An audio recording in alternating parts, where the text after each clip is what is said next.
Yan, Mr. Perez and Mr. Credo. Emil. Siya yung nag-compute ng ating alright. Okay. May nag-tie! May nag-tie! Oh, di ba? 80%! 80%! Gusto na medyo maganda-ganda yung performance ito.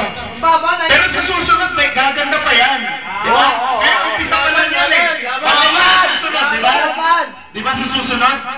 Our prize is time. Yeah. Okay, sabihin na natin yung ano ba to, yung mga percent ng mga pagka-tabulate ng ating mga nanalo. 56%, 75%, 68, 80, 70%. Our first contestant. Ayan. Okay, sasabihin na natin yung ano ba? From first contestant, second, third, and fourth, para sila na ang mag-adjust sa sarili nila. Sige. Our first contestant is 56%. First contestant. Sa susunod, medyo gagaling-galing. Dapat second, hindi pa naman yan eh. May kasunod pa to eh. Ano ba to? Ikuhan muna natin yung third. Yan. Sino yung third natin? Yung number. Yan. Ito. 70%. 70%. Yan. Contestant number 3. Sino ba yan? Ronald. Si Ronald. So, 75%. 78%. Okay, sabihin na natin.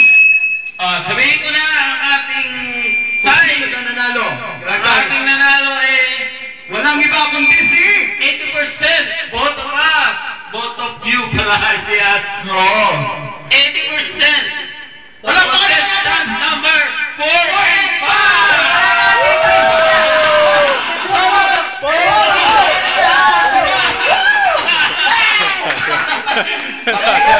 Madaya. Habol na ako doon. Madaya.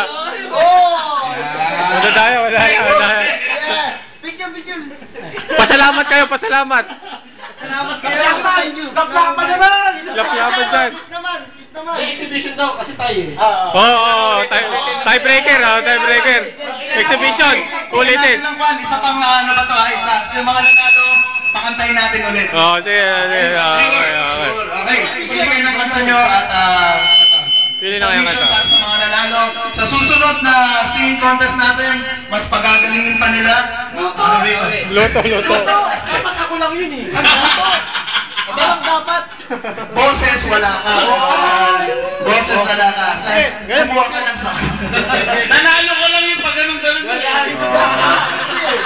Pero ang talagang nanalo sa boses talaga, natin si Rene. Natin si Rene. Kumbaga yung stage lang talaga siya. Yan talaga. Nakalimutan niya yung stage eh. Saka yung impact, audience impact. Lahat sila nagpalakpakan. Ito sana, magaling na eh. Nakalimutan niya naman yung lyric. Sige na, yung mga kakatayin nyo. Yung kakatayin yung dalawa. Sige. Pang main event ako eh. Ikaw na.